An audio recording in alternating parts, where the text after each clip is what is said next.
सफलता एक चुनौती है, इसे स्वीकार करो। क्या कमी रह गई है उसे देखो और सुधार करो। क्योंकि यूं कि कुछ किए लोगों की जयकार नहीं होती और कोशिश करने वालों की कभी हार नहीं होती। नमस्कार, मैं धीरेंद्र और मिरर मीडिया का खास कार्यक्रम संघर्ष से सफलता में आपका स्वागत है। इस बार हम शिक्षा के क्षेत्र में अलग जगह रहे एक ऐसे शख्स से आपको मिलाते हैं जो आज यहाँ पर जिला शिक्षा पदाधिकारी है और उनके संघर्ष की गाथा को आपसे रूबरू कराते हैं और जानते हैं कि कैसे वो संघर्ष कर इस मुकाम को हासिल किए हैं और आज शिक्षा के क्षेत्र में एक अलग जगह रहे हैं। बहुत बहुत धन्यवाद आपका अभिषेक जी, जो हमारे इस कार्यक्रम में आप शरीक हुए हैं। सबसे पहले तो हम ये जानना चाहेंगे कि आपकी शिक्षा दीक्षा कहाँ से हुई है। मेरी शुरुआती स्कूली शिक्षा जो है वो बोकारो स्टील सिटी से हुई है। बोकारो स्टील सिटी के MGM हायर सेकेंडरी स्कूल से मैंने अपनी शुरुआती शिक्षा की है। कक्षा 10वीं और कक्षा 12वीं मैंने स्कूल से प्राप्त की है। उसके बाद मैंने ग्रेजुएशन जो है जमशेदपुर के स्थित जमशेदपुर कोऑपरेटिव कॉलेज से भौतिकी में स्नातक किया है। उसके बाद मैंने फिर कंपटीशन एग्ज़ाम निकाला। तो मतलब आपने ये सोचा था कि शिक्षा के क्षेत्र में ही आपको आना है या फिर कुछ और प्लान थे? नहीं, ये तो बिल्कुल ही एक्सीडेंटल है जो मैं पब्लिक सर्विस में यहाँ पर मौजूद हूँ। जब हमारी पढ़ाई हुई थी, पढ़ाई के बाद जब हम जमशेदपुर कॉलेज में गए तो उस वक्त हमारी जो ओरिएंटेशन थी वो डिफेंस सर्विस के तरफ थी। हम CDS वगैरह की परीक्षा ज़्यादा देते थे और कई बार मैंने क्वालिफ़ाई भी किया है। एक SSB का इंटरव्यू होता, मैंने वो भी क्वालिफ़ाई किया है, लेकिन अनफॉर्चुनेटली मेडिकल में कुछ रह गया था। फिर उसकी वजह से मेरा फाइनल सिलेक्शन नहीं हो पाया। तो वो एक कहीं ना कहीं एक टर्निंग पॉइंट था मेरे जीवन में। कुछ समय मिला मुझे सोचने का, अपने करियर को और कोई नई दिशा देने का। दोस्तों से बात की, अपने टीचर से भी बात की, फैमिली से भी बात की। उसके बाद मनोबल नहीं टूटने दिया। बहुत मुश्किल लगा फिर वहाँ से हटकर दूसरे पब्लिक सर्विस के दिशा में आने के लिए, क्योंकि सिलेबस थोड़ा चेंज हो जाता है, पैटर्न चेंज हो जाता है। तो उसके बाद UPSC की तरफ रुझान किया हम लोगों ने। वो फैमिली का सपोर्ट था कि नहीं, आपको जो करना है आप कीजिए। फिर हमने UPSC की तरफ रुझान किया। UPSC में भी 3 अटैम्प्ट दिए, प्रीलिम्स निकला, मेंस पे निकला, बट इंटरव्यू हमारा रह गया था उस वक्त।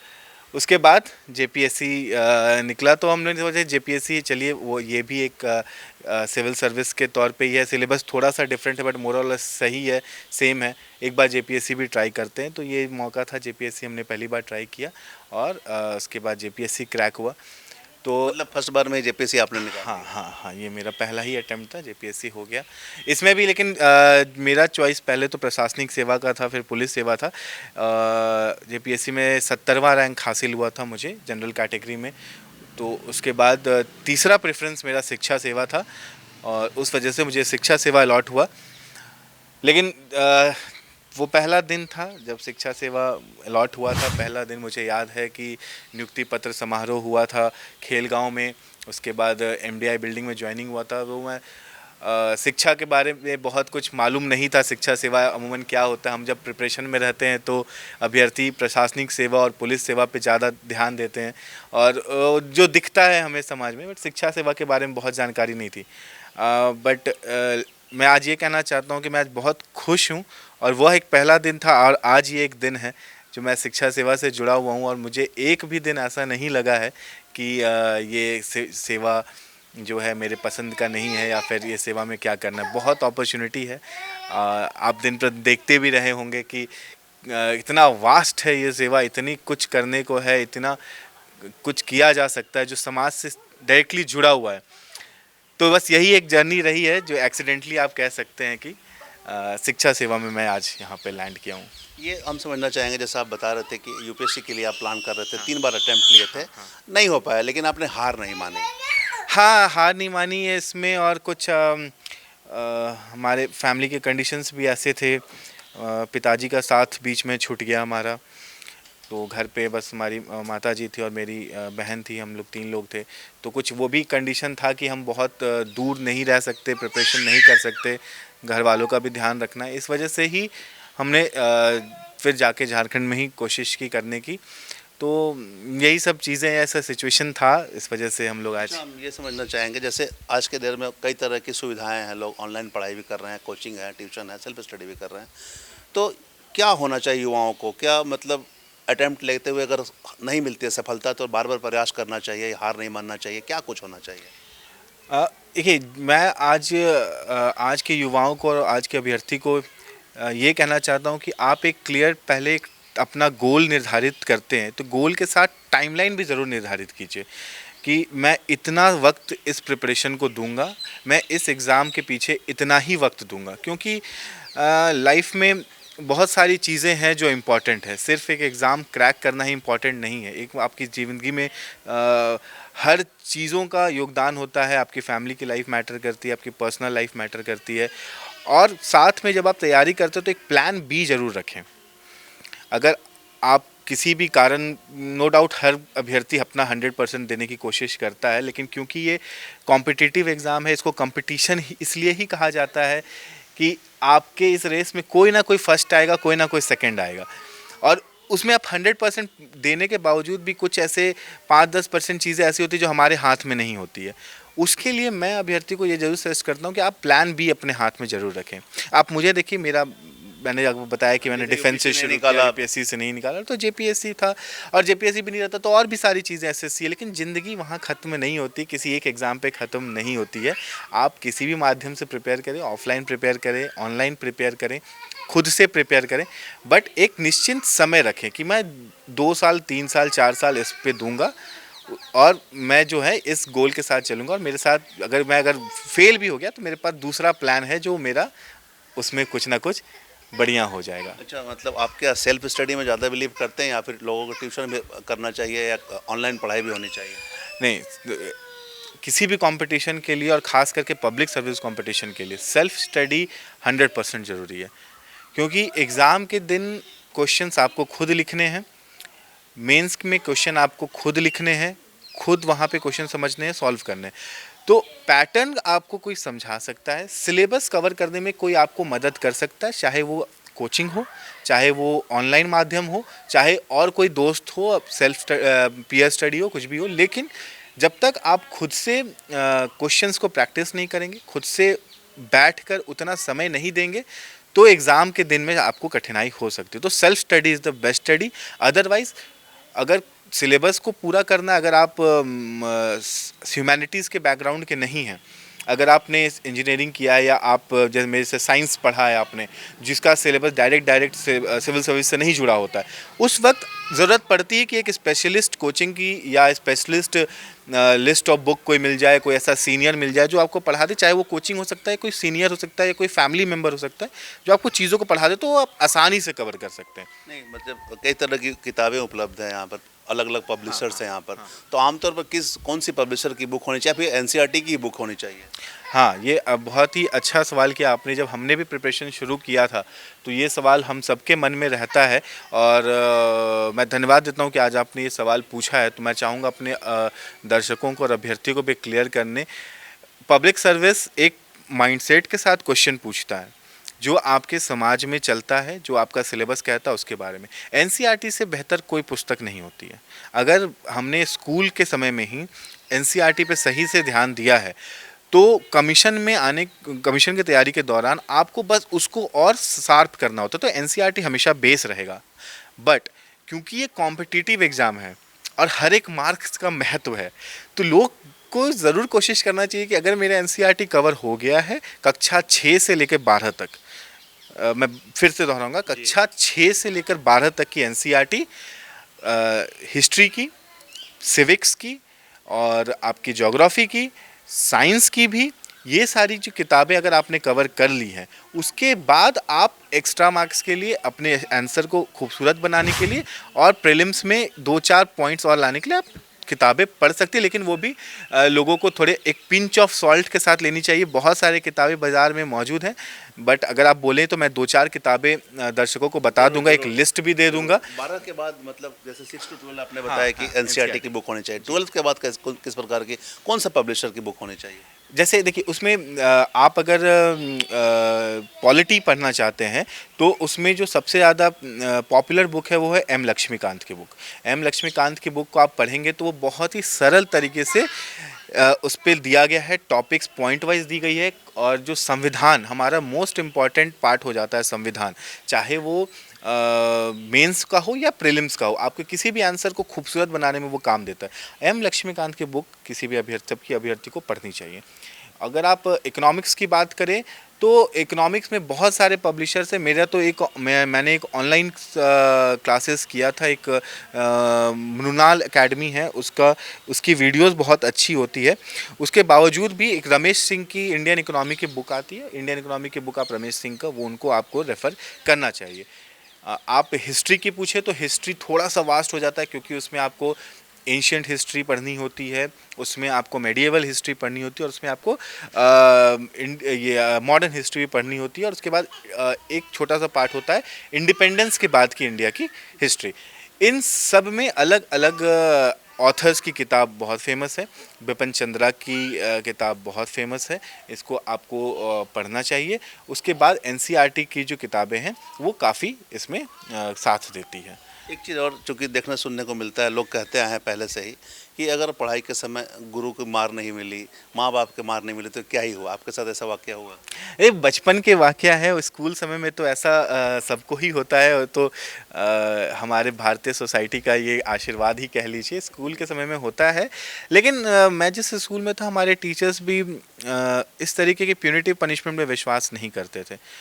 बोकारो में क्योंकि आप देखे होंगे स्कूल का कल्चर बहुत ही रिच है, बहुत ही स्ट्रॉन्ग है, तो डिसिप्लिन एक अपनी जगह है। बट पढ़ाई को लेके मारनी होती थी हमारे कभी, लेकिन हाँ घर में तो डांट डपट पड़ती ही रहती है। अगर आप प्यार ही होता है। हाँ, वो एक पेरेंट्स का फ़िक्र होता है, मैं तो कहूँगा, क्योंकि अब मैं खुद पिता बन चुका हूँ तो मुझे भी लगता है कि मेरा जो है वो बच्चा डिसिप्लिन रहे, तो वो अपनी एक फ़िक्र होती है। लेकिन किसी माँ बाप के अंदर वो मार पीट की नहीं होती है वो बात। एक चीज़ और हम समझना चाहेंगे, आप आम तौर पे पढ़ाई लिखाई के साथ साथ मनोरंजन भी ज़रूरी है, और अक्सर ऐसा देखने और सुनने में मिलता है कि लोग स्कूल में पिक्चर भी देख लिए, सब कर लिए। तो क्या आपके साथ कभी मौका है बंक करने का स्कूल? स्कूल नहीं, वो मुझे याद नहीं। मैंने अब अभी बताया जैसे कि हमारे स्कूल में बहुत ही डिसिप्लिन्ड कल्चर था, और अमूमन हम बोकारो के लगभग सभी प्राइवेट स्कूल्स में ऐसा कल्चर है। तो बंक करने का तो कभी मौका नहीं मिला। स्कूल में ही हमें मौका दे दिया जाता था, हमारा लीज़र पीरियड होता था, ऑडियो विजुअल होता था, स्कूल में ही मौका मिल जाता था। और घर पे भी जब हमें होमवर्क वगैरह करने के बाद और संडे को जब पिताजी घर पे रहते तो हम लोग खुद ही साथ में बैठ के पिक्चर वगैरह टीवी देख लिया करते थे, लेकिन बंक नहीं। और मैं एडवाइस भी करता हूँ कि बच्चों को कि ये सारी चीज़ें से थोड़ा दूर रहें, अदरवाइज़ क्या है कि एक इम्प्रेशन गलत चला जाता है शिक्षकों में और बाकी लोगों में। कौन सा खेल आपको पसंद है? स्कूल के समय में तो मैं क्रिकेट बहुत खेलता था, स्कूल टीम में भी मैं रहा हूँ, और बोकारो में भी मैं डिविजनल क्रिकेट भी खेलता था एक समय में। क्रिकेट के अलावा मैं बैडमिंटन का भी खिलाड़ी रहा हूँ, और साथ साथ मैं वॉलीबॉल भी खेलता हूँ। क्योंकि मनोरंजन भी ज़रूरी है पढ़ाई के साथ साथ। बिल्कुल बिल्कुल बिल्कुल, ये तो कहा ही जाता है कि स्वस्थ दिमाग वहीं विराजता है जहाँ स्वस्थ शरीर होता है। तो बिल्कुल आप स्वस्थता तो बहुत ज़रूरी है। पढ़ाई के साथ साथ सभी अभ्यर्थियों को कुछ टाइम अपने पर्सनल फिटनेस के लिए निकालना ही चाहिए। कुछ नहीं भी तो कम से कम वॉकिंग, रनिंग, जॉगिंग या फिर कुछ छोटी मोटी योगा एक्सरसाइजेस तो डेफिनेटली करनी चाहिए उनको। अच्छा, एक चीज़ और हम समझना चाहेंगे, आज के युवा जो हैं वो इंजीनियरिंग की दौड़ में ज़्यादा रेस लगा रहे हैं। जब किसी से आप पूछो तो लगता है कि इंजीनियरिंग की तैयारी करेंगे, बीटेक करेंगे। तो बीटेक करने के बाद संभावनाएं कम हो जाती है जेपीएससी यूपीएससी में, या क्या कुछ रह जाता है? नहीं, इंजीनियरिंग एक आपका करियर के लिए है। क्लास 12th के बाद अगर किसी को कोई कोर्स करना है जो उसके करियर को डेवलप कर सकता है, तो इंजीनियरिंग बहुत ही अच्छा ऑप्शन है, क्योंकि आपके पास बहुत सारी आयाम खुल जाते हैं। आप बहुत फील्ड में जा सकते हैं, IT, computers, electrical, mechanical, civil, बहुत सारी चीज़ें उसके बाद अगर कोई प्रोफेशनल तरीके से अगर पब्लिक सर्विस करना चाहता है तो सिलेबस चेंज हो जाता है पब्लिक सर्विस में। तो इंजीनियर्स को थोड़ा सा तो सिलेबस चेंज होने से डिफ़िकल्टी होती है। बट इंजीनियरिंग या साइंस पढ़ने से क्या होता है ना कि आप इतना वास्ट सिलेबस ऑलरेडी कवर कर चुके होते हैं 4 साल के अपने कोर्स में, कि आपको दोबारा फिर बहुत मेहनत नहीं करनी पड़ती। और आजकल तो यूपीएससी में भी और स्टेट पब्लिक सर्विस में भी रीजनिंग, इंग्लिश, मैथ्स, क्वांट, ये सब कॉमन सब्जेक्ट्स हो गए, और इन सब्जेक्ट्स को कवर करने के लिए इंजीनियरिंग बैकग्राउंड बहुत हेल्प करता है। तो engineering is definitely a career choice, क्योंकि जॉब अपॉर्चुनिटीज़ बढ़ जाती है। प्लान बी के लिए आप उसको रख सकते हैं कि अगर मेरा सर्विस पब्लिक सर्विस नहीं होता तो इंजीनियरिंग में जा सकते हैं, और इंजीनियरिंग के बाद आपको पब्लिक सर्विस के सिलेबस को कवर करने में थोड़ी हेल्प तो मिलती है। एक चीज़ और हम समझना चाहेंगे, आमतौर पर हॉस्टल की पढ़ाई या फिर +2 की जब पढ़ाई होती है, आप जब भी उच्च शिक्षा के में पढ़ाई करते हैं, कहीं हॉस्टल में रहना पड़ते हैं, कभी इकोनॉमिकल समस्या भी होती है, तो आपके साथ क्या इकोनॉमिकल समस्या थी? बिल्कुल, हमें इकोनॉमिकल समस्या, मुझे लगता है कि भारत के हर मिडिल क्लास के परिवार का अगर बच्चा जब यूपीएससी या जेपीएससी की तैयारी की सोचता है, तो पहली बार जो मन में बात आती है कि ये जो कोचिंग का खर्चा है, हॉस्टल पीजी में रहने का खर्चा है, ये कैसे उठाएंगे। और आप आए दिन सुनते भी रहते होंगे कि कई लोग अपने घर की ज़मीन भी गिरवी रखते हैं, जेवर गिरवी रख के भी पढ़ाई करते हैं, और मिडिल क्लास का भारत का ये सच है। तो मेरे साथ भी कहीं ना कहीं हुई है। जैसे मैंने बताया कि हमारे पिताजी का साथ बीच में छूट गया था, तो उसके बाद कौन सा सर्विस में थे आपके पिताजी? मेरे पिताजी बालेडी इंडस्ट्रियल एरिया में पहले बोकारो में थे, फिर हम जमशेदपुर में इंडस्ट्रियल एरिया में वो शिफ्ट हुए थे। तो वहाँ पे उसके बाद घर का तो जिम्मेदारी उठाने की बेटे के ऊपर रहती है, तो इकोनॉमिकल समस्या होती है। बट अगर आप प्रॉपर प्लानिंग करते हैं कि आपको कहाँ खर्च करना है, कहाँ नहीं करना है, और अगर आपके मन में लगन है कि मुझे ये कर जाना है और मैं करूँगा, तो आप देखेंगे आपको हेल्प करने के लिए भी लोग कहीं ना कहीं से आ जाते हैं। और ऐसा मेरे साथ भी हुआ है। मेरे दोस्त, मेरे ख़ास जानने वाले, कुछ रिश्तेदार भी, अगर उनको लग जाता है कि नहीं इसके अंदर लगन है, जुनून है, कुछ कर जाना चाहता है, तो डेफिनेटली कहीं ना कहीं से वो हेल्प आ जाता है। और आजकल तो बहुत सारे कोचिंग इंस्टीट्यूट्स हैं जो स्कॉलरशिप भी ऑफ़र करते हैं। जामिया मिलिया इस्लामिया में आप अगर सिविल सर्विस की तैयारी करना चाहते हैं, वहाँ पे एंट्रेंस होता है और फ्री ऑफ कॉस्ट कोचिंग होती है। और ऐसे बहुत सारे इंस्टीट्यूट है दिल्ली में भी जो स्कॉलरशिप पे आपको कोर्स करवाते हैं, और उससे आप अपना तैयारी कर सकते हैं। जैसा आप बता रहे हैं कि इकोनॉमिकल कंडीशन आपके साथ भी हुआ था, आप आर्थिक स्थिति से गुजर भी रहे थे, तो एग्जामिनेशन देने भी जा रहे होंगे, कॉम्पिटिटिव एग्जामिनेशन, तो अभी कभी ऐसा कुछ वाक़या आया कि विदाउट टिकट ट्रेन में सफ़र करना पड़ा हो? विदाउट टिकट तो विद्यार्थी लाइफ में तो खैर सब लोग करते हैं ऐसा। करते हैं ऐसा, लेकिन आजकल ये कि जेपीएससी में, क्योंकि हम झारखंड के रहने वाले थे, तो रांची, और हमारा सेंटर रांची होता है, और पीटी में आजकल तो हमारे ही शहर में सेंटर होता है, तो उसमें तो ट्रैवलिंग का नहीं है। लेकिन एक वाकया है, मुझे अपने जस्ट ग्रेजुएशन के बाद जब मैं सीडीएस की तैयारी कर रहा था, और इलाहाबाद में मेरा सर्विसेज सिलेक्शन बोर्ड एसएसबी का इंटरव्यू था, तो उसमें इंटरव्यू 5 दिन चलता है। पहले दिन में आपका सिलेक्शन नहीं होता है तो आप पहले दिन ही घर आ जाते हैं, अदरवाइज सिलेक्शन होता है तो आप 5 दिन रुकते हैं। तो पहली बार में मेरा सिलेक्शन हो गया था, दूसरी बार में नहीं हुआ। तो मैं जब वापस आ रहा था तो मेरी टिकट नहीं थी उस दिन, क्योंकि अब टिकट करा के नहीं जाते। तो पैसे का भैया भाव? हाँ हाँ, तो टिकट उस वक्त हमारे दोस्त वहाँ पे थे, और टिकट तो हो गया किसी तरह, लेकिन टिकट वेटिंग में था, और वेटिंग वाले को फिर वहाँ पे बहुत भीड़ थे, जगह नहीं मिली। लेकिन फिर वही कहूँगा कि अगर आपके मन में सच्चाई है, अगर आपने सही से कहा, तो एक टीटी थे जो उन्होंने बहुत हेल्प की थी मेरी। मैं वहाँ ट्रेन के दरवाजे पर था, बैठा हुआ था, और बहुत थका हुआ था, क्योंकि जस्ट इंटरव्यू से बाहर आया था, निराश भी था। तो उन्होंने मेरी मदद की थी, और अपनी सीट मुझे, जो टीटी के लिए सीट अलॉटेड होती है, वो सीट मुझे उन्होंने दी थी। और फिर इलाहाबाद से पैसे नहीं लिए थे? नहीं, पैसे नहीं लिए थे। उनको पता था स्टूडेंट है, और आशीर्वाद भी दिया था।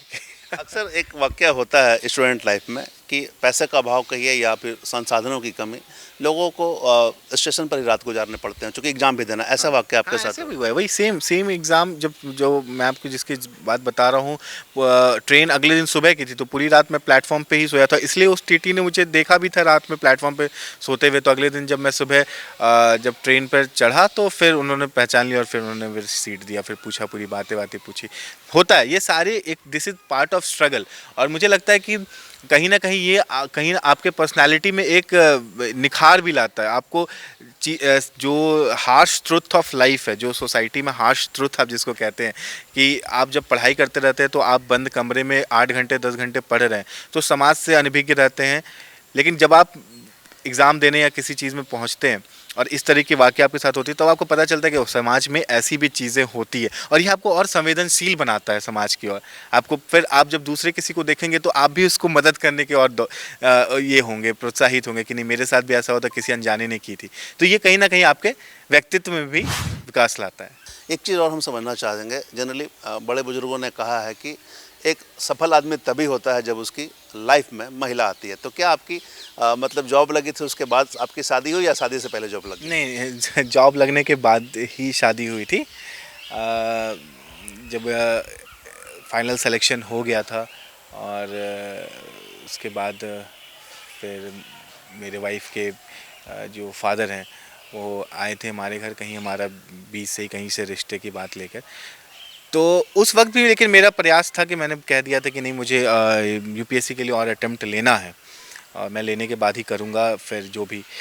तो बात ऐसे मतलब होती रही। उसके बाद हमने फिर वाइफ से मिला, उन्होंने कहा ठीक है, मिलने में क्या जाता है, एक बार आप मिल लीजिए, हम तो आपको मिल लिए हैं, आप भी मिल लीजिए। एक बार फिर जब हम मिले तो फिर बातें हुई, तो फिर इनका भी कहना था कि आप जितना भी अटेम्प्ट लेना आप ले सकते हैं, मैं आपको उसमें मना नहीं करूँगी, मैं और आपको सपोर्ट ही करूँगी। तो बस ऐसे होता रहा। फिर हमने कहा अच्छा ठीक है, चलिए, ये भी सही लगा। मतलब कुछ मिला के कि महिला आती है तो आदमी सफल हो ही जाता है। महिला का तो डेफिनेटली रोल रहता है, बचपन से रहता है। आपकी माता का रोल रहता है, आपकी बहन का रोल रहता है, और जो आपके जीवन संगिनी होती है, डेफिनेटली अगर घर में आप ऐसा सपोर्ट मिलता है तो आप कभी भी जीवन में रिस्क लेने से पीछे नहीं हटते, और जब रिस्क लेते हैं तो कुछ तो अच्छा होता ही है। एक बात अमूमन ये भी सामने आती है कि ज़िंदगी में लाइफ में दोस्त ना रहे तो क्या ही कहना, और कई सारे दोस्त काम भी आ जाते हैं। तो आपके साथ भी ऐसा कुछ वाक़या? हाँ बिल्कुल, मैं तो आपको बता ही रहा हूँ, जब हमारे इकोनॉमिकल परिस्थिति ठीक नहीं थी, जब मैं तैयारी कर रहा था और यूपीएससी की मेंस की तैयारी करने के लिए मुझे बाहर जाना था, जब मेंस के मैंने आंसर राइटिंग प्रैक्टिस शुरू की थी, तो घर पे मेरे माताजी रहते थे, तो मेरे दोस्त ही सारा ख्याल रखते थे, और मेरे पढ़ाई वढ़ाई का भी उन्होंने कहा था कि तुम बिल्कुल भी चिंता मत करो, सब सही है। और आज ये देखिए, उस वक्त हमारे दोस्त भी तैयारी करते थे डिफरेंट डिफरेंट फील्ड में, सबका अपना इंटरेस्ट था, और मेरे दोस्त आज रेलवे में भी इंजीनियर हैं, मेरे दोस्त अभी फिर यूपीएससी में भी हैं, जेपीएससी में भी है। तो कहने का मतलब है कि दोस्त आप बहुत सोच समझ के बनाइए। एक ऐसा रिश्ता है जो यहाँ आने के बाद हम खुद चुनते हैं, और अगर आप उनको जिस तरीके से ट्रीट करते हैं वो भी आपको वैसे ही ट्रीट करेंगे, और ज़रूरत पड़ने पर डेफिनेटली हेल्प करते हैं। कभी आपके साथ ऐसा वाक़या आया, जनरली हॉस्टल में रहने पे होता है ना कि पैसा का अभाव रहता है, दोस्ती के साथ आज खाना नहीं खाए तो खुद बना लो, खुद खा लो, या फिर भूखे भी सो गए, ऐसा कुछ वाक़या? जब हम घर छुट्टी पे आते थे, और छुट्टियों के बाद जब हम वापस जाते हैं, तो हमारे, आप जानते हैं हमारे भारतीय कल्चर में ये है कि माँ कुछ ना कुछ बांध कर दे ही देती है, और हम लोग की तरफ ठेकुआ, ठेकुआ, निमकी, सत्तू, चूड़ा, ये सारी सूखी चीज़ें बांध के चले जाते थे। तो कभी कभी नहीं खाते थे, सही बात है, लाइब्रेरी में बैठे हैं, देर हो गया, मेस बंद हो गया, टिफ़िन बाहर जाके खाएंगे तो ज़्यादा पैसा लगेगा, होटल में खाएंगे तो ज़्यादा पैसा लगेगा, तो चूड़ा चीनी खा के भी सो गए हैं, ठेकुआ खा के भी सो गए हैं। ये सारी चीज़ें मैं अभी भी अभ्यर्थी को कहूँगा कि ये बहुत ही मज़ेदार चीज़ है, इस चीज़ को एंजॉय करना चाहिए, इसको बर्डन नहीं समझना चाहिए। एक चीज़ और हम समझना चाहेंगे, मोबाइल का भी युग आ गया है, पढ़ाई के साथ साथ अधिकांश लोग मोबाइल में लिप्त रहते हैं, ये कितना फ़ायदेमंद है या कितना नुकसानदायक है? ये भी बहुत अच्छी आपने बहुत अच्छा क्वेश्चन किया है, और ये बहुत रेलिवेंट भी है आज के दौर में। इनफैक्ट आप जब कमीशन की तैयारी करेंगे तो इस तरीके के ऐसे के टॉपिक्स पे भी बच्चे तैयारी, जो अभ्यर्थी तैयारी कर सकते हैं, इंटरव्यू के लिए भी तैयारी कर सकते हैं। टेक्नोलॉजी को हमेशा दोधारी तलवार ही कहा गया है। कोई भी टेक्नोलॉजी हो, जैसे मोबाइल हो, इसका मोबाइल का आप सदुपयोग भी कर सकते हैं, इसका दुरुपयोग भी कर सकते हैं, ये आपके हाथ में। हमने जब अपनी तैयारी की थी, बहुत सारा कंटेंट ऑनलाइन अवेलेबल हो गया। अब जैसे मैंने आपको बताया, इकोनॉमिक्स का पूरा कोर्स मैंने यूट्यूब के माध्यम से, मृणाल एकेडमी है उनके सब्सक्रिप्शन पे, और बिना सब्सक्रिप्शन के बहुत सारे वीडियोस थे, उसको भी देखा। तो आप मोबाइल के यूज़ को लिमिट ज़रूर कर सकते हैं कि मैं इतने ही देर मोबाइल देखूंगा, और जो देखूंगा बस इतना ही कंटेंट दूंगा। फालतू के ऐप्स जो सोशल मीडिया है, इससे दूर रहना चाहिए, इसको कुछ देर के लिए मोबाइल से हटा ही देना चाहिए। अदरवाइज़ जो अगर आप कंटेंट कंज्यूम करते हैं जो रेलिवेंट है आपके लिए, जो आपके सिलेबस से जुड़ा हुआ है, जो कुछ कभी कभी हम बहुत हताश हो जाते हैं अपने प्रिपरेशन के समय में, बहुत मोनोटोनस लगने लगता है अब क्या होगा नहीं होगा, उस समय मोटिवेशनल वीडियोज़ आप टॉपर्स के देख सकते हैं, सुन सकते हैं। मैं खुद बहुत टॉपर्स के वीडियोस वगैरह देखता था, सुनता था, तो उससे थोड़ी सी मोटिवेशन आती है। तो मोबाइल का यूज़ करना चाहिए, नहीं करना चाहिए तो आज के युग में पॉसिबल ही नहीं है। करने के लिए आपको उसको लिमिट ज़रूर करना चाहिए कि मैं कितने देर करूँगा, ये डिसिप्लिन होनी चाहिए, और कौन से ऐप्स को मैं यूज़ करूँगा कितने देर, ये बहुत ज़रूरी है। एक चीज़ और हम समझना चाहेंगे कि 10th के बाद कई युवा या विद्यार्थी आप कह सकते हैं ये डिसाइड नहीं कर पाते हैं कि उन्हें साइंस लेना है, आर्ट्स लेना है, कॉमर्स लेना है या क्या कुछ करना है। इसके अलावा कई तरह के कोचिंग इंस्टीट्यूट खुल गए हैं, तो ये भी समझ में नहीं आते हैं कि कौन से कोचिंग इंस्टीट्यूट में वो जाए, अपना नामांकन कराएं, उसमें पढ़ाई करें। ऐसे में क्या करना है? क्लास 12th के बाद जब Indian education system class 10th के बाद, अब कह रहे हैं 10th के बाद इंडियन एजुकेशन सिस्टम हम लोग को 3 स्ट्रीम्स चूज़ करने को देता है, आर्ट्स, कॉमर्स और साइंस। इसमें जो टीचर्स हैं इनका रोल बहुत अहम होता है। टीचर्स आपको बहुत दिन से जान रहे हैं, आपकी क्षमता को जानते हैं, आप किस चीज़ में रुचि रखते हैं उसको वो समझते हैं, और दूसरा जो आपका मार्कशीट आपके बोर्ड का है वो आपका प्रमाण होता है। अपने रुझान के साथ साथ अपने अंक प्रमाण पत्र को भी ज़रूर ध्यान देना चाहिए। अगर कोई बच्चा साइंस में या मैथ्स में बहुत औसत है या बढ़िया नहीं कर पा रहा, तो अगर वो साइंस लेगा 11th-12th में तो डेफिनेटली उसको दिक्कत आएगी, क्योंकि 11th-12th में कोर्सेज बहुत डिफ़िकल्ट हो जाते हैं, और ये एक शिक्षक समझता है। और मुझे लगता है कि काउंसलिंग इस स्टेज में बहुत ज़रूरी है। क्लास 10th में आपको बच्चे के लिए करियर काउंसलिंग बहुत ही इंपॉर्टेंट है कि वो आगे जाके कौन सा सब्जेक्ट ले। तो इसमें 2 चीज़ें ध्यान देने वाली बात है, एक उसका रुचि, दूसरा उसका अंक प्रमाण पत्र जो बच्चे का है। उसके बाद ही वो कोई फैसला ले कि आर्ट्स में, कॉमर्स में या साइंस में वो जाना चाहते हैं। मतलब कोचिंग इंस्टीट्यूट खुल गए हैं, ऐसे में कई तरह के ऑफर भी आते हैं कोचिंग इंस्टीट्यूट से कि अब हमारे यहाँ लोग स्कॉलर देंगे, हमारे यहाँ लोग कम रेट लगेगा, तो क्या होना चाहिए? नहीं, इसमें कोचिंग इंस्टीट्यूट एक बिजनेस मॉडल ही है। वो बच्चों को अच्छे करियर चूज़ करने में हेल्प तो ज़रूर करते हैं, बट मेरा यही सजेशन रहेगा कि इन सब चीज़ों से लोगों को इन्फ्लुएंस नहीं हो जाना चाहिए बहुत जल्दी। एक सोची समझी डिसीजन ज़रूर लेना चाहिए। कोई भी डिसीजन लेने से पहले अपने टीचर्स से, अपने पेरेंट्स से और अपने सीनियर से ज़रूर बात करें, उसके बाद ही कोई डिसीजन लें। अच्छा, कभी कभी माँ बाप भी डिसाइड कर लेते हैं कि आपको ये करना है, आपको ये करना है, आपको इसी रास्ते में जाना है, बच्चे बोलते हैं मेरे को इस रास्ते में जाना है, तो क्या होना चाहिए? ये तो फैमिली टू फैमिली डिपेंड करता है। माँ बाप का हो सकता है, क्योंकि माँ बाप बच्चों को बहुत दिन से देखते हैं, समझते हैं, उनको लगता है कि ये उनके लिए बेटर होगा। बट इसमें भी मैं फिर उन पेरेंट्स को भी यही सलाह देता हूँ, क्योंकि आप बच्चों को लिमिटेड तरीके से देखते हैं। वो स्कूल में बच्चे जितने देर रहे हैं, स्कूल में क्या उनका ओरिएंटेशन रहा है, एक बार स्कूल में टीचर्स से ज़रूर पेरेंट्स को भी कंसल्ट करना चाहिए, तभी जाके उनको कोई करियर चॉइस चूज करनी नहीं चाहिए। बच्चे के ऊपर निर्णय लेने के लिए छोड़ना चाहिए। हाँ, बच्चे को बिल्कुल मैंने 2 चीज़ कहा, उन बच्चे की रुचि भी बहुत इंपॉर्टेंट है। अगर बच्चा साइंस में इंटरेस्टेड नहीं है, बच्चा ह्यूमैनिटीज़ में बहुत अच्छा करता है, बच्चा आर्ट्स में अच्छा लिखता है या फिर फाइन आर्ट्स में बहुत अच्छा करता है, या उसकी अकाउंटिंग स्किल्स बहुत अच्छी है, और साथ साथ उसके टीचर भी कहते हैं कि नहीं ये बहुत अच्छा करता है, मैथ्स अकाउंटिंग अच्छा है, तो साइंस की तरफ ले जाने से बहुत फ़ायदा नहीं है। हाँ, आप क्योंकि इंजीनियरिंग या साइंस का फील्ड जो है उसमें जॉब अपॉर्चुनिटीज़ ज़्यादा है, तो इसीलिए पेरेंट्स का एक रहता है कि नहीं बच्चा इंजीनियरिंग कर लेता है तो उसको जॉब अपॉर्चुनिटीज़ ज़्यादा मिले। बट ये डिसीजन जो होता है एक इन्फॉर्म्ड डिसीजन, जो हम लोग कहते हैं ना कि इन्फॉर्म्ड डिसीजन होना चाहिए कि हम ये डिसीजन क्यों ले रहे हैं, क्योंकि मेरे बच्चे का रुचि है, बच्चे का मार्क्स ऐसा है और हमारे टीचर्स ने ऐसा कहा है, सीनियर्स ने ऐसा कहा है। वो सब जानने के बाद ही कोई डिसीजन लेना चाहिए, किसी कोचिंग इंस्टीट्यूट के इन्फ्लुएंस में नहीं आना चाहिए। एक चीज़ और हम समझना चाहेंगे, जैसा आप बता रहे थे आपने यूपीएससी अटेम्प्ट किया, फिर जेपीएससी के टर्नअप किए, तो क्या आपका लक्ष्य यहीं तक सीमित रहा कि आगे भी कुछ प्लान किया है आपने? अभी फ़िलहाल तो मैं प्रेजेंट में ही फोकस्ड हूँ, क्योंकि अभी बहुत सारी चीज़ें हैं। धनबाद जैसा बड़ा ज़िला, यहाँ बहुत बड़ा ज़िला है और बहुत सारे स्कूल से बहुत कुछ करने को, तो फ़िलहाल मैं इसी में फ़ोकस्ड हूँ।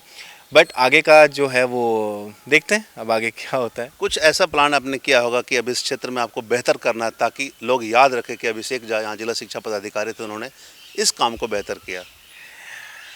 देखिए, पब्लिक सर्विस में जब हम एज एन ऑफिसर एडमिनिस्ट्रेटर काम करते हैं, तो हमारा पहला रोल होता है जो सरकार की नीतियाँ या सरकार की पॉलिसीज़ होती हैं उसको धरातल पर 100% इम्प्लीमेंट कराना। जब आप किसी पॉलिसीज़ को पढ़ेंगे, अगर आप किसी सरकार की नीति को पढ़ेंगे, बहुत खूबसूरती से बनाया हुआ है, क्योंकि मैं कुछ महीने राज्य कार्यालय में मैंने काम किया है और उत्कृष्ट विद्यालय जो मुख्यमंत्री उत्कृष्ट विद्यालय जो आप देख रहे हैं उसको भी मैंने बहुत करीबी से देखा है। मैं खुद उसको ये करता था। तो आप जब कोई नीति बनाते हो तो सरकार बहुत सोच समझ के बहुत खूबसूरत तरीके से बनाती है। तो मैं अगर उसको 100% यहाँ इम्प्लीमेंट कर दूँ तो मुझे लगता है कि मेरा आधा काम तो वैसे ही हो जाएगा।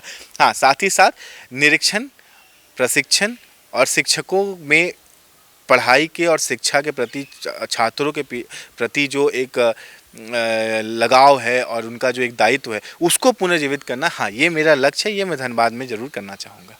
जो युवा आज के दिन में कंपटीशन की तैयारी कर रहे हैं या फिर पढ़ाई कर रहे हैं, उन लोगों के लिए क्या संदेश देना चाहेंगे? जो संदेश मैंने आपको शुरू में दिया था मैं दोबारा वही कहूँगा कि आप एक टाइमलाइन लेकर चले, एक निर्धारित लक्ष्य लेकर चले और साथ में एक प्लान बी को आप ज़रूर रखें। प्लान बी को सिर्फ आप इसलिए रखें कि अगर ये नहीं होता है इतने दिन में तो फिर मैं ये करूँगा, लेकिन जब तक आप प्लान ए कर रहे हैं तब तक आप 100% सिर्फ वही करें। सोशल मीडिया से दूर रहें और सिर्फ वैसी चीज़ों को पढ़ें जो आपको पॉजिटिविटी दे, जो आपके सिलेबस से रिलेवेंट हो। ज़बरदस्ती का बुक्स पढ़ के और कंफ्यूज होने की कोई ज़रूरत नहीं है। और जब भी आपको ऐसा कन्फ्यूजन हो आप इस तरीके की कोई वीडियो देख ले किसी टॉपर की और फिर आपको सही रास्ता मिल जाएगा। तो ये थे जिला शिक्षा पदाधिकारी अभिषेक झा जी, जिन्होंने अपने संघर्ष की गाथा को हमसे रूबरू कराया और इन्होंने स्पष्ट कहा है कि आप अपने विजन, आपके जो माइंड में सेट है उसको डिटरमाइन करें, उसको चेंज ना करें, प्लान लेकर चले, प्लान ए और प्लान बी। प्लान ए में अगर आपको लगता है कि वो सक्सेस कर जाएंगे तो कंसिडरेशन करें, अगर आपको लगता है थोड़ा बड़ा उतार चढ़ाव हो रहा है तो प्लान बी की ओर आप झुकाव कर सकते हैं, सफलता आपके कदमों को चूमेगी। जैसा ये इन्होंने बताया कि इन्होंने 3 बार भी अटेम्प्ट लिया लेकिन हार नहीं माने, तो आपको भी हार नहीं मानना है और अपने लक्ष्य को प्राप्ति करने के लिए जो माइंडसेट करना है, जो चीज़ संभव हो सके उसे करने की ज़रूरत है, चूँकि इम्पॉसिबल आई एम पॉसिबल बन सकता है। हम अगले एपिसोड में आपको और असली हीरो की कहानियों से रूबरू कराएंगे जिन्होंने संघर्ष कर अपने सफलता को पाया है और आज मंजिल उनके कदमों को चुभी है। तब तक बने रहे मिरर मीडिया के साथ। कैमरामैन संजय के साथ धीरेन्द्र, मिरर मीडिया धनबाद।